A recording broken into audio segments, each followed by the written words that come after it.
Welcome back to the Wellness with Delaney podcast. I am sitting down today with Ryan Griggs, the founder and CEO of Regenaissance. I have been dying to get someone on this show who can speak about regenerative farming and food lies and agriculture. So this is like something I'm about to nerd out on with you guys. Ryan, thank you so much for joining me today. Thanks for having me. I'm pumped to get into this. So what is Regenaissance? So, Regenaissance, it takes two words, regenerative and renaissance. I'm not the smart one to come up with that. My good friend Case did. And initially, we were going to do a podcast called the Regenaissance Podcast that really focuses in on the holistic health side of things. So, I mean, everything that you're about to, but for me, I really gravitated towards agriculture side of things because in February of 2021 is when I learned about agriculture and regenerative agriculture on Twitter and realized I was so disconnected from my food. And so the medium is apparel, but the message is essentially just reconnecting us back to our food. And then also just really giving the farmers and ranchers their voice back and making it a viable option in America. I mean, my focus is America, but obviously the same problems lie worldwide. So I've just really taken an educational approach. I didn't even realize whenever I first started, I'm essentially building a grassroots movement because I also added a podcast outside of apparel. Because if you go to my Instagram, you would not think it's an apparel brand. It's just all various posts around agriculture, but then also sharing podcast clips and whatnot. Because again, the more I started researching and myself realizing that I had never gone to a farm or ranch my whole life. I'm 31 now, and this was 27. So yeah, 27 years of not doing any of that, strictly buying everything from a grocery store. And I realized too, with the pandemic, a lot of other folks were having the same realization. And obviously now to where we're at, today's President's Day, which was huge with America because of the whole MAHA stuff going on. And so it's just a really cool point in time right now for America, because it seems like folks are really starting to wake up, questioning everything that's happened, and then also just where they're getting their food and why. Yeah, I'll just leave it at that. Yeah, no, I love that. And I love that you have some of the merch on you and behind you. So if you guys are watching this on YouTube, it's really cool. The logo is really cool, which is just so fun because you get to spread a message in a really fun, unique way. And I love that you educate so much on this movement. Obviously, there's a lot of news around MAHA right now, but just in general, I mean, you've really been talking about this since way before then. And I think for a lot of people, myself included, it took getting really sick or something really unfortunate in health happening to wake up and realize how broken our food system is. What was the starting point for you that made you really like start to go down that rabbit hole? So for me, I was one of those cases to where just something extreme had to happen, because again, my whole life I had a fairly comfortable upbringing, but I also was on the standard American diet of just eating garbage. So I had my own health issues my whole life, gut issues. I remember as a kid doing an ultrasound on my gut and they couldn't even figure out what was going on through anything. And it makes sense because breakfast, I was eating Pop-Tart cereal. I was literally drinking 2 sodas a day, chips. I mean, just the whole 9 yards. And that stuff is really tough to break. But fast forward to essentially at the start of the pandemic, because this kind of is a long story. First, my mother was forced to retire from teaching because she had really bad health. She had gout, shingles, sleep apnea. She was diabetic, and I can't remember if she was on statins or metformin. She was on I can't remember. I'd have to go back. She was on all kinds of drugs, but I remember they put her on that. She had coronary artery disease, the most common heart disease. Her kidney and liver were failing, and she was deemed inoperable because of her heart condition. And then in total, she had 14 liters of fluid drained from her lungs. So she was just massively suffering on the side. But then right as the pandemic started, I found out that my older brother had stage 3 colon cancer, which that obviously took me aback because there's only 4 stages. And I remember getting that call thinking, what the hell, stage 3 already? And I knew whenever I got that news too, that if that had progressed to stage 4, that I would go back and be his caretaker. So unfortunately, December of 2020, I get the news that it had progressed to stage 4. The wild thing too was 2 months before that, we were told that his cancer went in remission. So not only 2 months later did it come back, but it was stage 4. So 2021, took 6 months off to be his caretaker, also helping take care of my mom, and essentially watched my brother be tortured alive for 6 months through all the chemo, all the opioids, and all the different kinds of treatments, because the last 2.5 months of that, he was in the hospital. So I got a really good sense of the environment of healthcare too. And so all these little things kept compiling over time for these different experiences that essentially led me to Regenaissance, because I have a lot of empathy towards healthcare workers too, because they're destined to fail from the very beginning, starting from the education from the schools they go to. But then once they go into hospitals that are just bright blue lights, constant beeping, overworked, understaffed. I can give one example. For whenever my brother had a delirious episode, which at the time I didn't realize that it was happening, but this was from midnight to 8 a.m. And I just had to constantly get this one nurse, but she was just running around everywhere. And that just happens constantly. And who knows the type of things they see and hear and smell constantly. And so, yeah, long story short, that was just absolutely terrible. I watched my brother pass away 3 days before his 33rd birthday. I knew after that I was not going to go back to, I used to work in tech. I worked for IBM in Austin. I quit that, did not know what I wanted, but I knew I didn't want to go back to that. And so I would say the final 6 months of 2021 wasn't a wash. I was essentially just relearning and rebuilding a foundation, because I was also vegan for 2.5 years. When I was taking care of my brother, I was vegan. And so I was very convicted in my beliefs with all of that. And then Twitter woke me up to essentially eating meat and realizing that I was wrong with all of that. But then again, that's when I started learning about agriculture. And that was my light bulb moment of finally figuring out my path in life, because it was, yeah, obviously those 6 months after were disastrous. So 2022, I was on this road trip around America. And I remember this was, I think, June. I visited a ranch in Colorado on processing day for chickens. And so here, a year prior, I was vegan. And then now I'm all of a sudden on this ranch, helping out, catching chickens, and then watching the whole process of the farm owner. He had his own little ceremony that he gave to the chickens before taking their life and going through that whole process. But even just being on that final day, it really did change me. It felt more connected to my food and to earth, essentially, because I also remember helping out. I got a free bird, and then I remember going to a friend's place after that, and we went and grilled that out. And I remember seeing their reaction, because the taste of that chicken is nothing compared to grocery store, far better. And that was another realization, that thinking the food that in grocery stores, some of it is good, but it is not comparable at all to farm fresh local food. It's like, that's actually mind blowing. I can't put into words, because you'd have to try it yourself to realize that. And so that continued on. And then the fall of 2022, I worked on a farm in rural Pennsylvania, and I shared my story online on Twitter, and that went viral overnight. And so that's, again, when I started realizing that people are starting to yearn for this type of stuff, because deep down they realize that they've missed this huge part of the human connection, which is the land, but our food. And so I just continued on sharing what I was doing on the farm. And so I had this huge plan of, I'm just going to travel farms and just create a YouTube, write a bunch on Substack. But through all of this, my health personally was getting really bad too. I was doing colonoscopies and endoscopies. My gastro, they couldn't figure out anything was going on with me. And so this is another frustrating just part of my journey too, was the fact that I spent an exorbitant amount of money in the healthcare, could not figure out anything. And so again, I came to Twitter. I found this 18-year-old kid from Mexico, hired him as my coach, because he had gone through his own gut issues in Mexico, and I guess their healthcare failed him as well. 2 weeks into working with him, I found out everything that I had going on with me, which is wild, considering not a single doctor recommended me taking a full extensive vitamin and mineral blood panel, which that explained a lot. But then the second thing he had me take was a thyroid panel.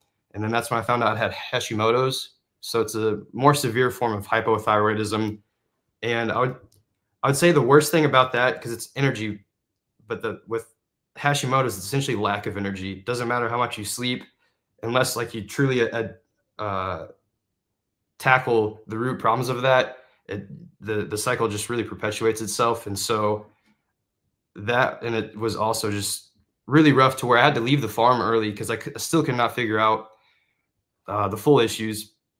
But then finally working with him was on my way. And so fast forward to 2023, I had a bison ranch lined up in Montana February 1st, and I was in Boise, Idaho a week before that. One of the issues that I had was a B1 deficiency, and so I started tackling that, and I still, to this day, have no idea. To me, it was God, because I've taken the same supplement since then, but over the course of 3 days, I think my body was just in such disarray that I had a severe reaction to this, to where had the worst upper and lower abdominal pains. I could barely move, couldn't eat or drink anything. I had to go to the bathroom about 80 or 90 times, all bloody. And I remember this was a Friday night, thinking, obviously this is too serious for urgent care, so my only other option is the ER. And so I told myself the next morning, I'm just going to go straight to the ER. It's about 6:30 a.m. Saturday. It's still dark out, sleeting, cold, because it's Boise in wintertime. I had to head straight to the bathroom again. And because of everything that I've gone through with my brother, my body's still in default fight or flight mode. So I'm sleeping with like rain sounds on, and I start profusely sweating, thinking that I'm going to throw up here. But then the rain sound started like closing in, and then my eyes were closing in, and I realized that I'm passing out. It was happening really fast, but I remember at the time that thinking, I don't know why I'm passing out. I'm by myself in this Airbnb loft. I could literally die here if I pass out. So I learned that day that you could talk yourself out of not passing out, because I went straight to the bed, just essentially started yelling inside my head. But then I started taking super deep breaths, and surely but slowly, everything came back. I immediately drove straight to the ER. They did a bunch of tests, and they just said that I had a really inflamed colon, and that to go back to Austin to do another colonoscopy and endoscopy to make sure it's not cancer or anything of that. And again, they sent me on my way. They gave me some meds. It was about 5 or 6 p.m. that same day. I could feel myself on the verge of passing out again. And by that point, I'm not externally freaking out, but internally, I'm really freaking out here. And so I drove back to the ER. I remember I packed my bags, telling them I'm not going anywhere because I'm not trying to die here. They gave me 2 liters of fluid, which they didn't do the first time. And that solved everything. Immediately felt better. And that's another problem too with just my story, is the fact that because of their issue on that, because that's on them to know that I should be getting fluids the first time, I got an additional $3,000 hospital bill. So I just want to add that, because there's just so many little things that if we think about collectively in our healthcare and food system, there are a lot of things wrong. But to keep going on the story, I go back to Austin to recover. I do the endoscopy and colonoscopy. Fortunately, no cancer, no polyps. They tell me that, this is another interesting thing, he told me that it might be ulcerative colitis. They still never gave me a full diagnosis. So I just left with that. And I was in the mindset that I was going to recover in Austin for spring, go back to this bison ranch in May and be there for the summer. And then I had 3 farms lined up in Italy for the following fall. And then essentially all of last year, I originally had planned was to travel the world for farms and ranches. And that was going to be my way of bridging the gap and educating. As I was recovering in Austin, walking out of park, literally the whole idea for Regenaissance just came to my head. I started doing research about how, well, for one, apparel, we're so tribal by nature. And so I knew apparel could be a great way to get a message spread, to essentially, like I was saying, I didn't realize at the time I was building a grassroots movement through all of that. And so just started researching, realizing there's no cool looking apparel at all for agriculture. And then one of my friends helped me out with the tagline, Raw is Law, about raw milk, because that was another thing. As I was doing research on the history of it, realizing how much we've been lied to on that. And so I ended up just staying in Austin and set my date for May 28th, which was Memorial Day weekend. And through all of that was going on, my mom's health was still getting much worse, to where I realized in 2023 that was going to be her last year on Earth. The worst thing out of all of that is just the limbo feeling of you have no idea when that's going to happen. So I was barely just getting by and just making sure that I was posting on social media and I had everything I needed to have for the launch date.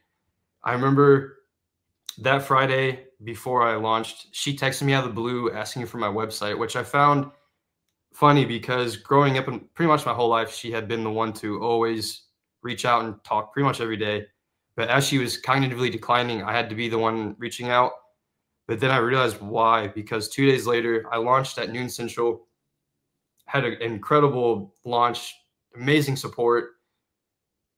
4 p.m. that day rolls around. I was literally about to turn on the highway to go to grill out just because it was Memorial Day weekend, but also celebrate the launch. I see my aunt is calling me, and I knew immediately what that meant because we don't call each other. And I answered her, and surely I learned that my mom actually had passed away on the same day I launched. And so I remember instead of messaging everyone, "Hey, your order's on the way," it's, "Hey, your order's being delayed because I have to go back home and help bury my mom."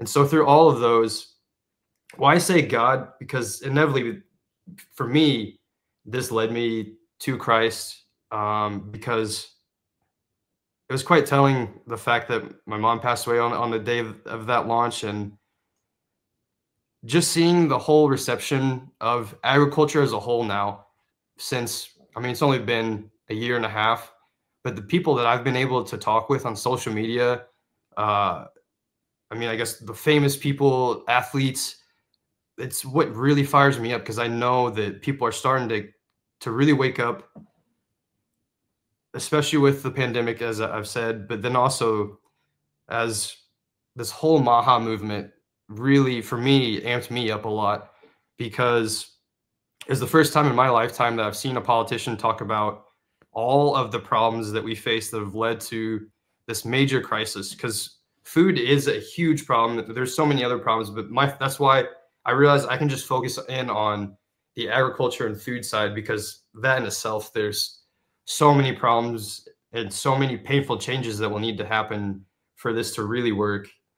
I know I just went on a long-winded answer for that, but that's kind of why I have this brand. Was for me, it was forced upon me, and I really don't wish what I've gone through on anybody.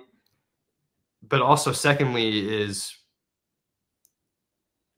farming saved my life in so many ways. The people themselves, the farmers and ranchers, and all the other folks that make up the agriculture sector, are some of the most kind, hardworking individuals I've ever met. But then also seeing how they raise their families, it just feels like home in a lot of ways. And that's why for me, I say bridging the gap and reconnecting us back to our food. But for me personally, it's reconnecting us back to nature, because it's something that we've been so used to for the history of humanity, but now that's just something that's completely changed. And so I have this also tagline, "Shake your rancher's hand," and that's just simply so folks can go out and visit a farm or ranch, take your family out there, because you truly don't know what you're missing until you see it for yourself, and then you actually have build a relationship with them, and then you have their farm fresh food. It really changes everything for the better, in my viewpoint. So yeah, I'll just leave it at that. That's amazing. What a powerful and heartbreaking story in so many ways. And, thank you so much for sharing that. I know that probably it takes a level of vulnerability to share so much loss and what you've built from that. So I think that's so beautiful. And I love that through all the hardship, it's led you to finding a really powerful purpose and a connection to God. I mean, that's all you can, that's the best thing that can come from any tragedy. So I'm so sorry for your loss. And I'm really in awe of the way you've turned that into something so beautiful, and that you're helping other people with their education. So what, I don't know if everyone knows, I wasn't actually even really aware until a couple of years ago. So what is regenerative farming? Yeah. So first, I'll talk about how we've essentially been farming for a long time. So there's a lot of terms that are really thrown out there. So one of them, for example, is like monocropping. So if you go out to the Midwest in America, I'm from the Midwest, all you see are cornfields for days. That's all you see. And they're just planting one singular crop. And the good saying is, if you go out in nature, it's so diverse. You don't see just one singular plant. The same should be applied for how we grow our food too. Um, I guess I should say how conventionally, because I guess that's one of the words that are thrown out there. is, to me, it's anti-nature. And regenerative agriculture is you understand the system at play with nature and you work harmoniously with it. Because depending on how you work with nature, it responds. So conventionally, we do all this monocropping. We do this heavy tillage, which really disrupts the soil. And when you think about under the ground, a good indication of good soil is you have these massive earthworms. And so when you think about that and say you have this heavy machinery, you're breaking up all of that biology in the soil. And so you're just making massive disruptions to all of that. And you don't see it again under the soil, but there is so much going on. There so many little microorganisms that have this relationship. So when you're breaking all that apart, it responds negatively too. And so when you think of all of these famines that have happened in the course of history, a lot of it is because humans have just repeated itself to where we overproduce just a small piece of land, don't give it rest. And then here comes where we use now all these heavy chemical sprays to where that destroys the biology of everything, including us. And so regenerative agriculture is, again, learning the piece of land that you own or steward. Because another thing with agriculture, it's not a one size fits all. What farming and agriculture is in Austin, Texas is vastly different than Canada, which is vastly different than parts of LA. It really depends on where you're at. And so that's what's so great about this, where you start understanding the native species of grasses and the native species of just all other plants and animals. And then you try to have a least amount of disturbance, because I'm not going to sit here and say with tilling, for example, because this is why I have my podcast too, is I'm trying to learn as much as I can with actual farming, because there seems to be some good instances of low tillage. I guess my one biggest problem with all of agriculture too online, as this continues to get bigger, is we don't turn to the experts or the farmers or ranchers themselves. There's, especially now with YouTube and how social media is shared, it's really interesting in the fact that, let me back up. Because the one thing I try to do my best is not silo regenerative agriculture folks or just that whole entire section compared to conventional. Because my biggest problem that I see right now with all of this is we're telling these 4th, 5th, 6th generational farmers and ranchers who all that knowledge is passed down from their granddaddy to their dad to themselves, to all of a sudden change everything that they're doing, that they're destroying the land and the health of everything, all for profits or this or that, and just really making them the scapegoat for all of this, rather than having this collaborative effort of talking to one another and trying to understand why they have to do that. Because this is also why I have the podcast, is trying to understand. So this whole MAHA movement is happening right now, which is great. And talking about, say, for example, tallow. Folks are going to want to have tallow everywhere for restaurants and all that. But then you also have to understand our cattle inventory in America is the lowest it's been since like the late 40s, early 50s. If we want grass-fed and finished tallow, well, then you have to add on 2 extra years to add in that the cows, because that's how long it takes. And so there's these small little details like that, but I could spend hours and hours talking about little things like that that make up our whole entire food system, or the fact that one of the biggest bottlenecks that we face in our agriculture system is processing. Because I remember, again, when I was in Colorado back in 2022, I'm trying to get my time straight on that. Yeah, this was June of 2022. I remember I went with him to a processing facility. He was scheduling for September, not of 2022, for September of 2023, because was the earliest time he had available, because there was that little processors. So how can you, as a rancher, with all the moving variables of weather, disease, I mean, there's a lot of variables with it, game plan to ensure that you have your cattle okay for September of the following year? It's very challenging. But then again, going back to the regenerative agriculture section,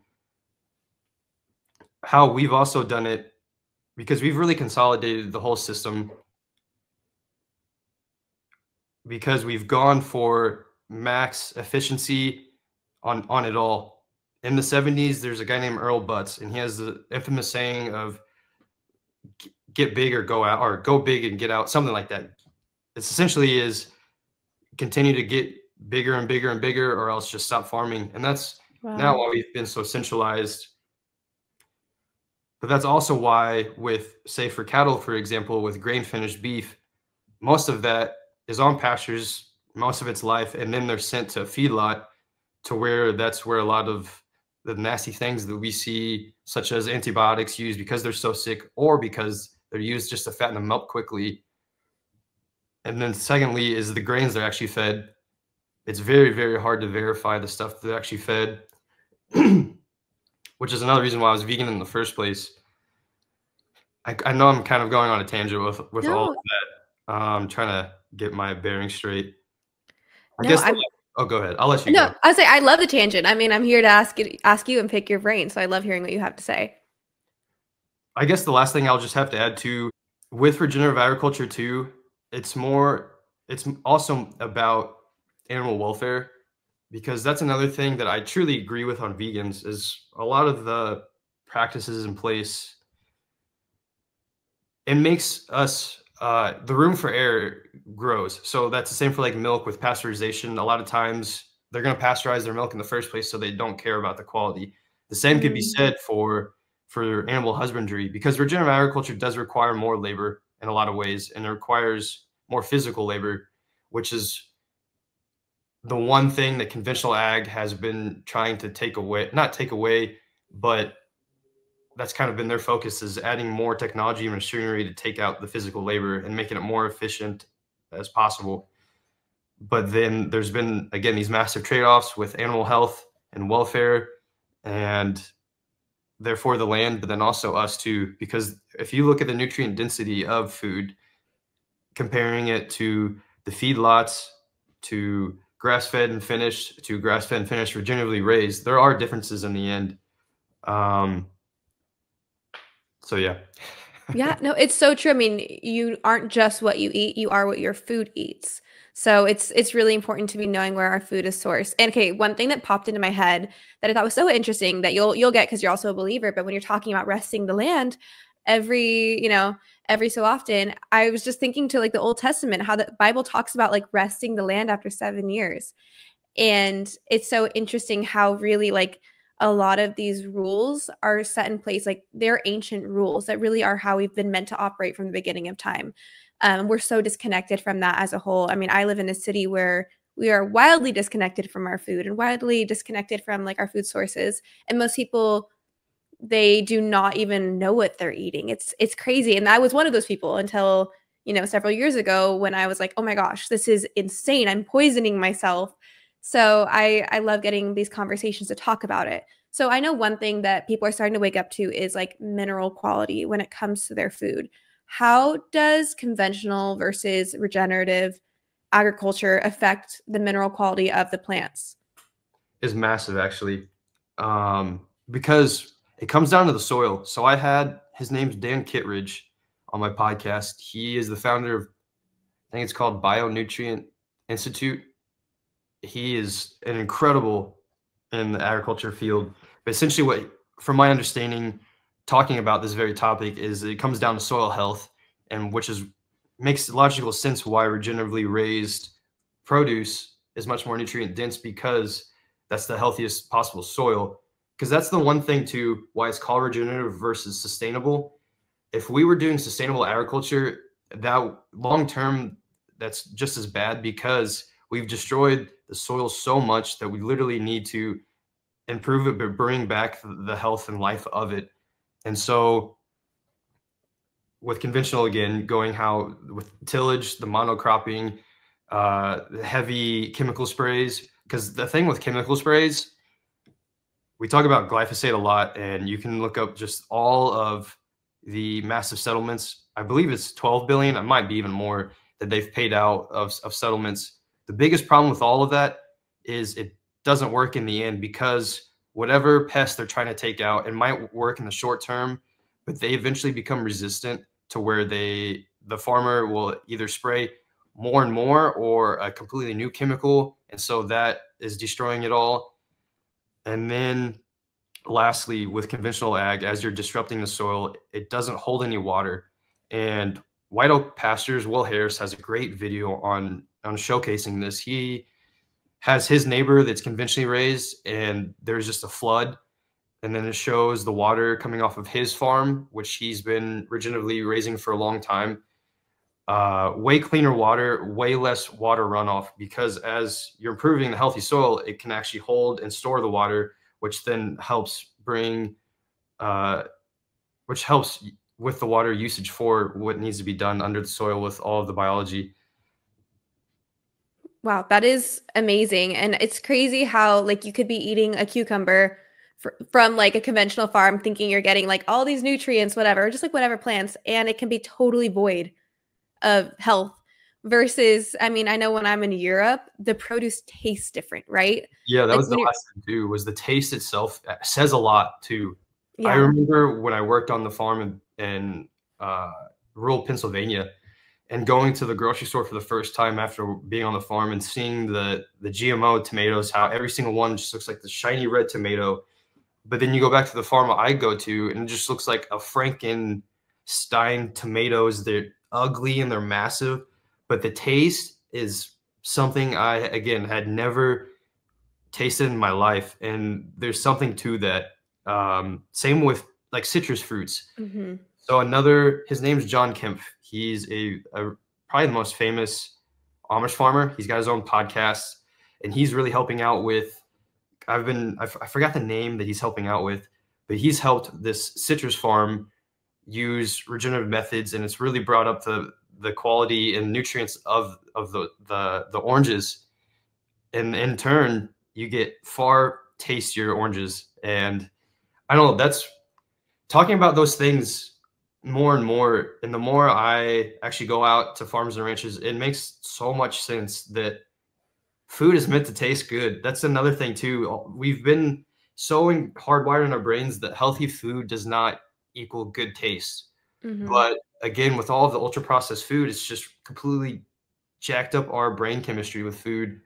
Because that's another, I have a lot, especially in America, I have a lot of empathy towards the folks, because breaking the habits with food, it's insanely difficult. Because for me, it was a trauma response. And so when you have a Chick-fil-A sandwich with 55 ingredients, to where some of those ingredients are literally changing the taste of the chicken and changing the taste of the bread, it's very difficult. And that's again why I try to push folks to go to the farm, because if you're able to have, say, 90% of the food from a farm or ranch, over time, that really changes how you decide what you want to eat. Because when I worked on that farm, I did not think about junk food a single time. And I was eating a lot of food, and it wasn't like I was sacrificing the mouth or taste pleasure or whatever you want to call that I guess most of us are probably at in today's society. Hmm.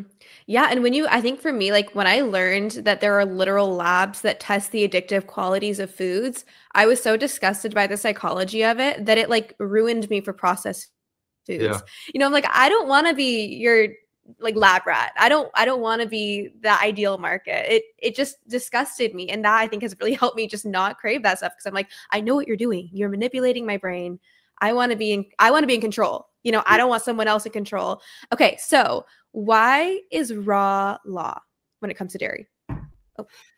So for above all else, for me, it comes down to food sovereignty. Um, we deserve the right. Well, first, it should just be called milk. I wish we could just call it milk and Yeah, pasteurized milk. that's uh, true. but we deserve the right to choose between that. And so I wanted to start there. But secondly, if you again go back to the history of milk and how it's been so revered for so many cultures, if you look at ancient paintings, they're literally holding up a vessel of milk. That's why I call it liquid gold. And then, particularly in the 1800s, because we have better research on all of that, learning about how the French would use raw milk to cure all kinds of diseases or cirrhosis of liver. How one of the founders, J. E. Crew, one of the founders of Mayo Clinic, most of the founders of Mayo Clinic, how they talked about milk is very staggering, to where one of them did their own raw milk cures too. And so whenever I was looking through all of that, paired with the fact of learning why milk was pasteurized in the first place, so one of the biggest contributors was called swill milk. So after the end of War of 1812 with the British, they cut off essentially all of their whiskey supply. And so take New York City, for example, as the Industrial Revolution started happening and more people were moving into cities, whiskey distilleries started propping up. And if you think about that time too, very unsanitary conditions. That's when we still had horse and buggy. So the roads were literally filled with just horse poop everywhere and flies. So diseases were rampant, didn't have refrigeration. And so as these whiskey distilleries were propping up, there became too many. And so a lot of the businesses were struggling, and they're trying to figure out how to just have supplemental income. And so they brought in cows, and they would attach them to the back of these distilleries. And they were in just essentially where I'm at, just in some small room, confined area, no sunlight, no grass at all. Wow. And they were just fed these old distillery grains to really fatten them up as quickly as possible, which is kind of funny because that's what we do a lot in today's society, to fatten them up as quickly as possible to really up the milk production to supply just the growing demand in the city. And because of that, it produced this blue pus-filled milk called swill milk.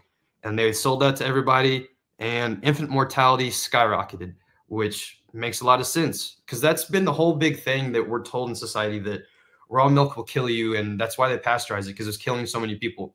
Technically, that's true. It was killing a lot of people.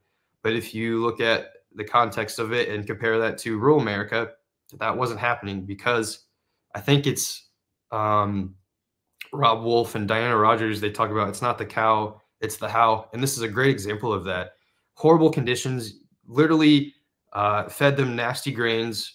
They would still milk them when they were sick. You can even find old New York Times article pictures of cows that they would put up in harnesses just to milk them.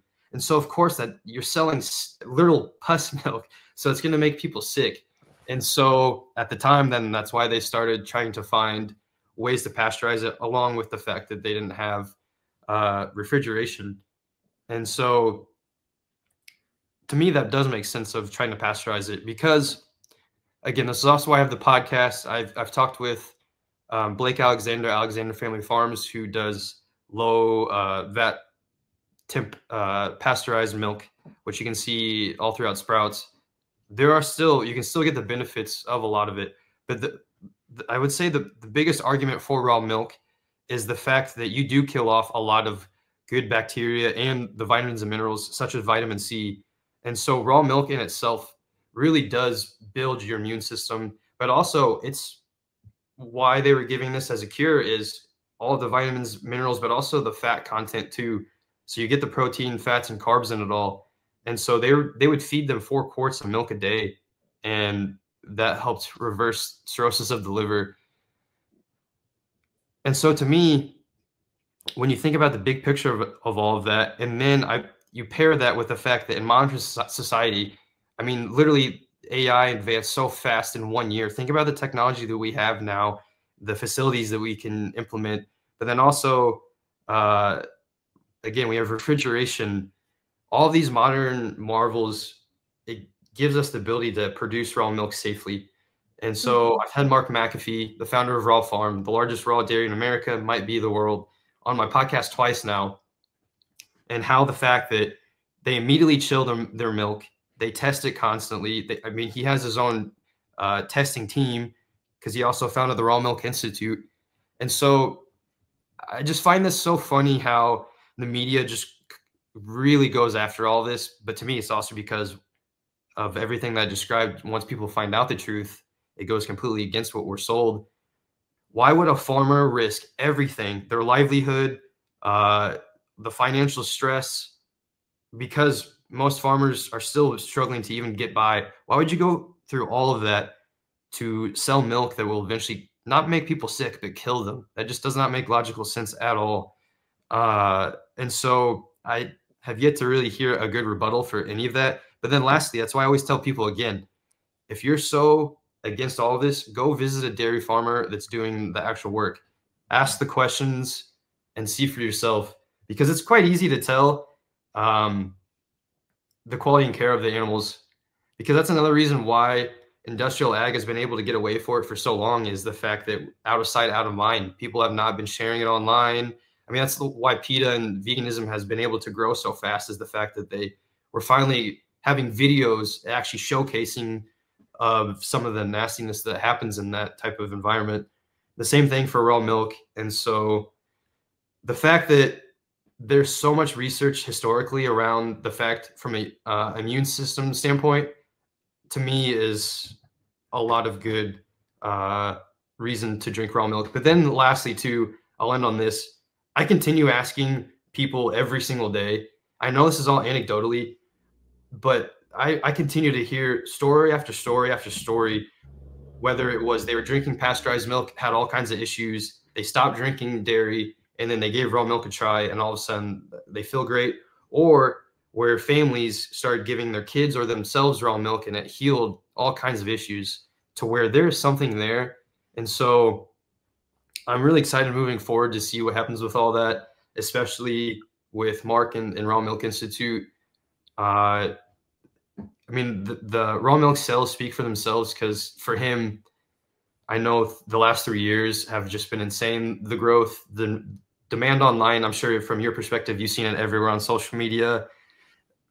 Each state continues to either allow raw milk sales, or there's new bills being formed. So I know we're headed in the right direction. It's just taking a lot of education, because I wish I had, there's little 1,800 articles of raw milk of where people were protesting the corruption happening during then too. And so it just seems like for the last 200 years, there's just been mass propaganda against it. Mm-hmm. Yeah, no, for sure. It's pretty crazy. I mean, I was one of those people that was dairy free for 10 years because it made me so sick. And then I tried raw dairy and was fine. And last year had the pleasure of getting to visit a raw dairy farm in Rawlins County, Kansas. And it was so clean. I mean, she tested every udder for mastitis. She did all these cleaning things. And I got, like, all the cows had names. I got to pet them. They were sweet. It was just such a cool experience versus this industrial ag, which is normally people's biggest concern. Like, these were happy cows. They got to live on the land, come and get milked. Everything was so systematic and clean. And it's supporting a small business and a family, which is like so cool. I'd rather give my money there anyway. So, I mean, I thought it was just the coolest experience ever. So with that, I know that we kind of touched on tallow and the MAHA movement in general, leading people to kind of go down this rabbit hole. Like you said, it's not just the raw milk they're scared of. They're scared of what that turns into, because normally it starts with one thing and then it turns into a million other things, and like overall distrust of like what the government's been feeding us. So why are seed oils bad as opposed to something like tallow? So I'd say the two biggest things I recently learned, I do not know how to pronounce the two names off the top of my head, but with the linoleic acid in seed oils, whenever it's repeatedly heated up, it's converted to these two compounds that are actually found in weed. And so, because I've always heard that with seed oils, that it changes our brain chemistry to where even though we're full, our brain is still signaled that we're hungry. And now to me, that makes a lot of sense with these two in particular compounds. Again, I wish I had that off the top of my head. I don't know how to pronounce them either, but they are found in weed with the munchies. And so that makes a lot of sense. The fact that that's signaling to us overconsumption, which in America we have a major issue of, makes a lot of sense. But then also going with the omega 6:3 ratio, and that's massive for inflammation, because over time, chronic diseases, it's from a lot of chronic inflammation.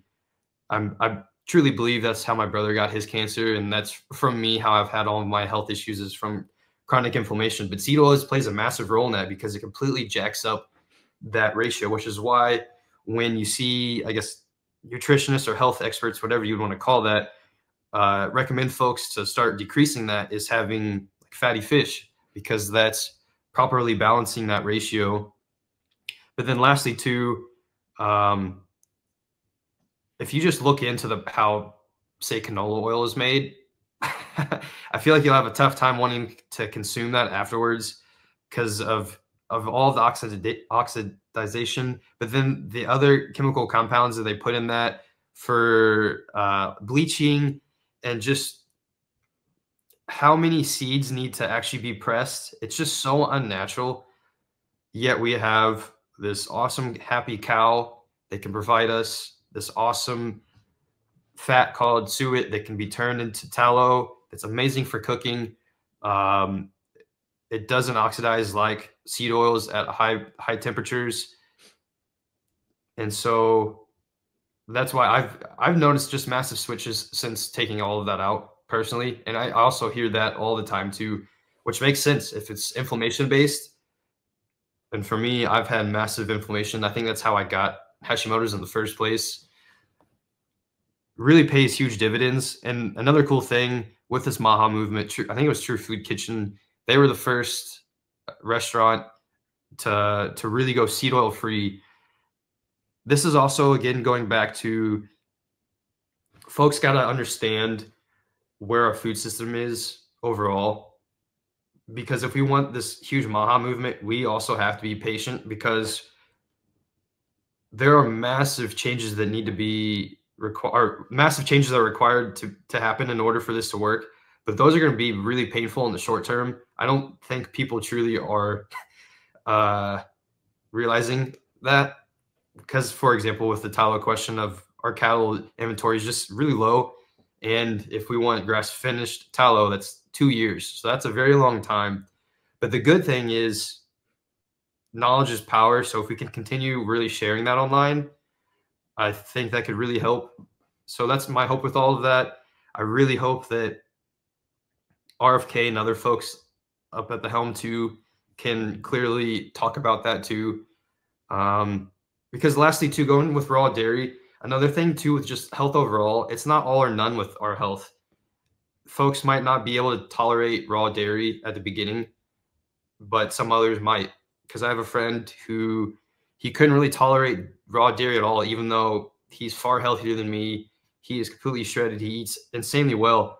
And then he started implementing glutamine and zinc. He would have 5 grams of glutamine in the morning, 5 grams of glutamine at night. And he also took zinc at night. And over time, that helped him tolerate dairy better.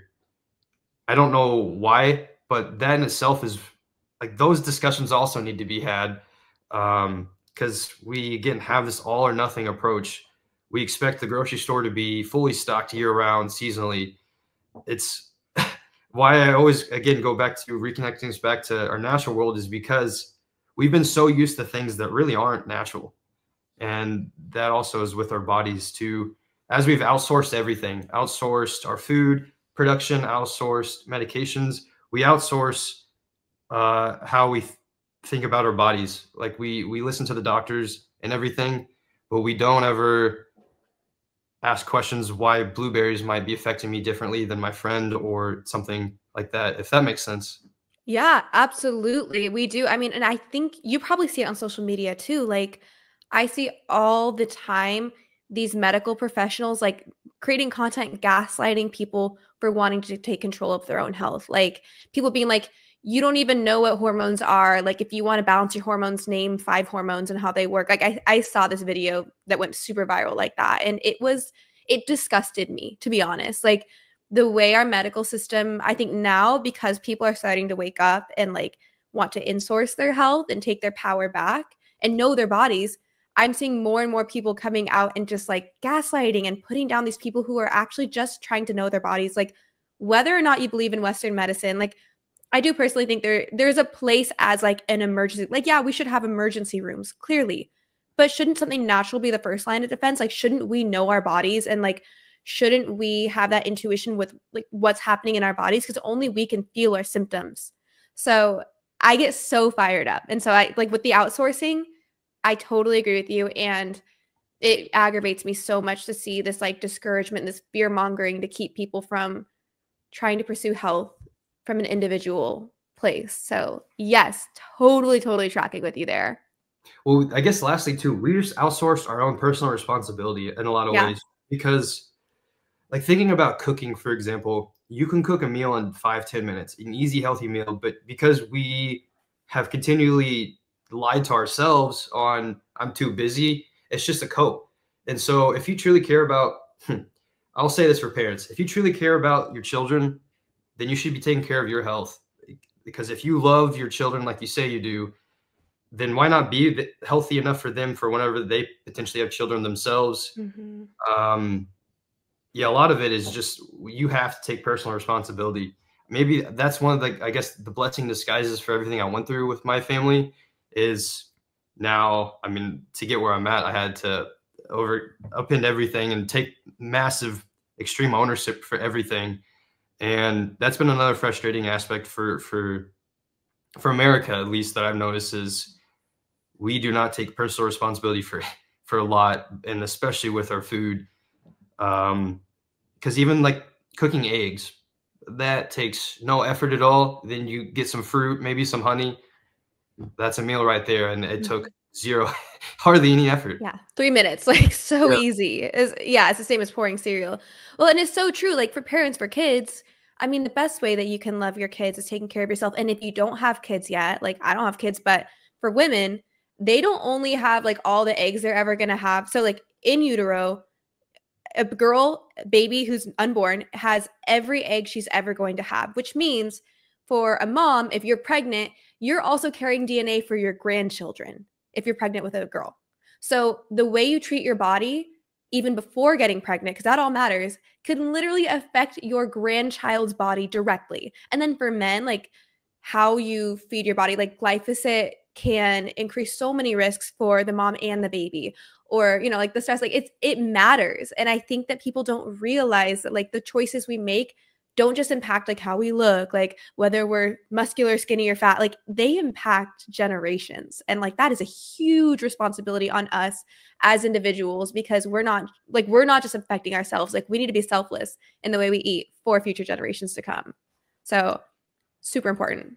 no, that's such a great point. I didn't realize, especially on the topic of just pregnancy. I think it was I was reading a study where if the mother was smoking during pregnancy, how that affected the grandchild, and like I knew epigenetics and I believed in that, but that study in itself really blew my mind of just how much not only affects you and your future child, but then their future child. Exactly. I'm like, I want star grandchildren and star kids. So better start now before even thinking about it. Okay, so we've touched a lot on MAHA. Like, how are you feeling overall? Like, are you super pumped about RFK being the new Secretary of Human Health Services? Definitely. I would say, because I actually wrote something on my Regenaissance account on that day, as I was reflecting on that, I would say that was some of the biggest news of my lifetime. Because again, going back to saying how he's the only politician that I can really recall outside of Thomas Massey, but he's not in this, he's in a different position to where RFK is talking about, endocrine disruptors, atrazine in the water, fluoride in the water, all the chemical sprays, the fact that small family farms are getting decimated by industrial ag. I could go on and on. Just all these major issues that collectively, to me, are the roots of the major health crisis is huge. But then that's also why I'm making a post again, commenting that it's incredible that now he's at the helm, but now the real work has to be done. And so we, the people, have to make sure that they actually do that. And then if he doesn't say, or if they don't do any of the things that he talks about, then we've got to rain hell, because then we're no better than the quote unquote other side. Yeah. But I have a lot of hope again, because again, this is the first time I've ever seen any of this be talked about. I think these next 4 years, there's going to be a lot of great changes, but also people need to be aware that pain, or I can't think of the phrase, it's going to be painful in a lot of ways, but you have to think long term. And that's why I like agriculture too, because it forces you to think long term. Whenever you're steering the land and wanting to improve the health of it, you're thinking also about 30, 40 years down. When you pass it down to one of your children, you want to pass down that land the best possible way.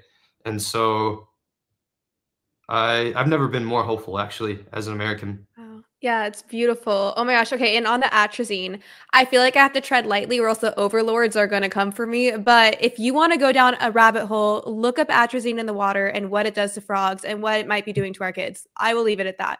Yeah. But I'm like, how deep do I want to go in that? But oh my gosh, it's crazy town. Okay, yeah, no, I'm really excited too. And I mean, I'm gonna get in trouble for saying this, but I think I live in one of the only, if not the only state that actually went more blue during the election. I'm in Washington State. So I think it's gonna be like a while till I see some of the trickle effects of this whole movement, like as a state, especially because I live on the western side, like King County. Yeah. So yeah, we're pretty notorious for our views. Not me, I'm kind of a black sheep, but I think it'll be a while, but watching the rest of America, I'm really excited because I think eventually, like, it'll trickle down to states that might not be as forward thinking when it comes to health and all of these concepts. So, with that, one of the last questions I'd love to ask you is like, in your ideal, what is the future of farming? My whole goal with Regenaissance is making, I was going to say make it, you could just say MAGA, make agriculture great again. But I It's want it to be a awesome. viable option for the younger generations because that's another problem is we are far from, it needs to be decentralized because people that want to farm a ranch, it's very, very difficult to not even just stay afloat, but to make a profit or just, yeah, it's very difficult. And so my hope is the future of farming is it becomes an actual viable path for younger generations that want to start a farm or a ranch or homestead of their own to where my friend AJ Richards, he's building from the farm.us, which is kind of like a online marketplace that will have farms and ranches and homesteads, which is just great. But as it currently stands, we're nowhere near that. So I guess, because that's a good question. Like I have a lot of hope, but like I said, I've seen a lot of the younger generations and where they're at culturally. A lot of them are really starting to wake up too. But with the advancement of technology and, with TikTok and YouTube, you're competing with all of that. And so I reflect on the time when I worked on a farm and talking to them how they struggled to find any good help because why would you want to work out in the field doing back-breaking work every single day, 40 hours for say $10, $15 an hour when you could be inside not doing anything on your computer for probably $15 to $20 an hour. It's very hard to get folks excited or interested in that type of work. So that's my hope is it's just really making farming a really cool path because there's so many people out there to where they don't. That's why for me also it's raising awareness because there's so many people out there that are kind of miserable on the inside, don't like their current situation, that they might be making good money, but they're still pretty miserable on the inside. And they see this agriculture thing pick up. They go to a farm, they go visit, they're outside all day and realize that that could be the fulfilling path moving forward is having a small plot of land, whether it's leased or owned, trying to better the land that they steward, but then also producing good food for themselves, their family, local community. Might not be making as much money as, say, working in tech or something else, but it's far more fulfilling. And so I have a massive hope that that happens to where pretty much America is the mecca of farming again, because it used to be the Great Plains was the best farmland in the world. You had grasses that came up to the heights of horses. I mean, talking about the bison, that's why I have bison on everything. They're my favorite animal, and that was another just rabbit hole of realizing just how incredible they are for our land. And so that's why I had it as apparel too, is making it cool because the apparel I remember seeing was like the 90s style Cabana video game, like outdated art style. But then I'm starting to see more brands prop up and share shirts of just like cool old barns or old Chevy trucks. And that's kind of how I've shifted my Instagram in a lot of ways. It's kind of a mood board. Whenever you go there, I share different videos I found online of, say, like a farm dog hanging out with animals. it's just really getting a feel for the farm life. Because also one problem that online kind of does too is it sensationalizes agriculture. Like what was that that country show that came out that exploded? I can't The remember the Heartland. um crap. It had Kevin Costner in it. Oh, I'm so not a TV person. Yellowstone was one that was Yeah, country. Yellowstone. Okay. So that came out, which was cool, but I just remember hearing people talk about it, and it really ended up getting sensationalized. So now you just you see the farm, and you're just out on the land, but you don't realize how much work's got to be done. Yeah. So I guess that's where I hope that it's just headed, is we just feel more connected with one I love that. another. Even if you don't want to farm, you still have a relationship with a farmer or rancher. You know where your food's coming from. You can verify that the pound of ground beef isn't 100 pieces of DNA from 100 different cows, but it's actually from neighbor 30 minutes west of you. So I we're slowly going towards that for sure. I have no idea how long that's going to take. I personally think it could take just a whole generation before you really see it all in place. But a decentralized, more decentralized system to where you can actually support one another, but also you, the consumer, know that too. Because again, the awareness piece is really uh, is happening, but it needs to be much bigger. I think that's where my hope is with all of that. That is so beautiful. I love the connection component. I mean, that's how people are supposed to be. I think it goes deeper than just food. It's like connection in all areas, connection to the earth, with each other, with animals, with our food. I mean, it's everything. So, with all that, I know you've been through quite the journey in your health. What is your biggest health goal at the moment?